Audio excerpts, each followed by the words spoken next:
Bonjour et bienvenue sur le blog de Scrappy Jerry. Voilà enfin le tuto que je vous avais promis.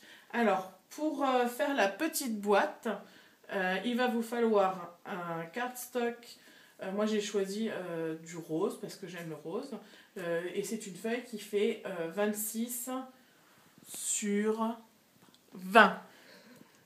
Mais vous pouvez tout à fait adapter à la boîte à toutes les tailles selon votre papier et ce que vous avez à mettre dedans. Bon voilà, maintenant pour la deuxième étape, vous avez besoin de votre Simpliscore de chez Stampin' Up et de la plaque métrique, voilà, que j'ai posée dessus, et bien sûr de votre stylet. Ici.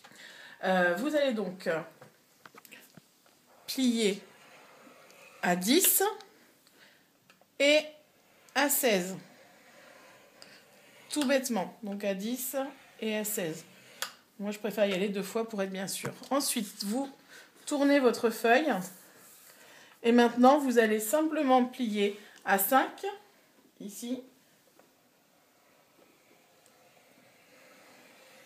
Donc, je passe une deuxième fois. Et à 15, ici.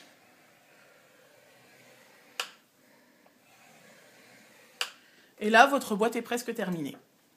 Alors voilà, on passe à l'étape la plus délicate. Le pliage, parce que c'est une boîte, je vous en avais parlé, je vous avais dit que c'était une boîte qu'en pliage, donc c'est vrai, c'est super. Alors moi j'aime prendre le papier comme ça, et il va falloir ramener ce coin sur ce bord. Donc je vous montre, moi je le prends par l'extérieur parce que je préfère, je suis plus à l'aise comme ça. Donc je le ramène le papier là, ensuite je prends mon plioir,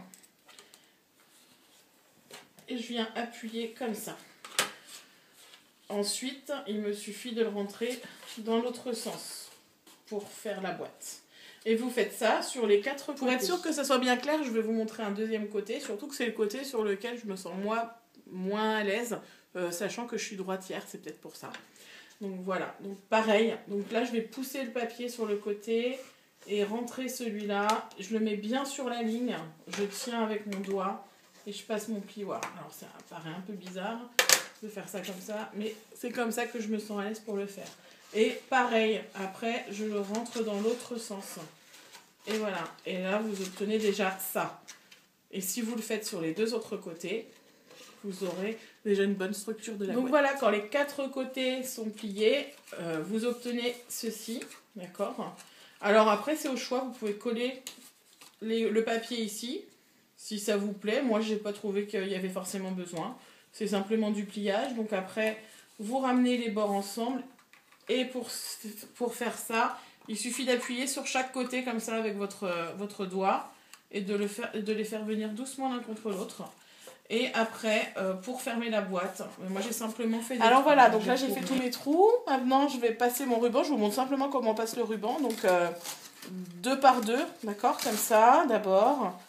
Dans celui-là, donc là j'ai pris n'importe quel ruban juste pour vous montrer. Je fais pas la décoration, bien sûr je n'y arrive pas, ça c'est filoche. Voilà, donc j'ai pris une chute que j'avais sur le bureau. Ensuite, de ce côté-là, c'est vraiment tout bête, mais bon, je préfère vous montrer. Et au final, on n'a pas besoin d'un si grand bout de ruban que ça. Ce qui est pas mal aussi. C'est une petite boîte super sympa, facile et pas cher. Et voilà. Et là, après, vous refermez, vous faites un nœud, etc. Enfin, ce que vous voulez, en fait. Vous fermez comme vous voulez. Vous pouvez faire un petit nœud, je sais pas si... Juste comme ça. Voilà, la boîte est finie. Donc, j'espère que le tuto a été assez clair, que ça vous a plu. Il n'y a plus qu'à décorer à votre goût avec le set de tampons, les framelits, enfin, tout ce que vous voulez. Voilà, donc à très bientôt sur mon blog et j'espère bien voir fleurir plein de petites boîtes sur les vôtres et j'espère que vous m'enverrez un petit mot pour me le dire. Voilà, salut!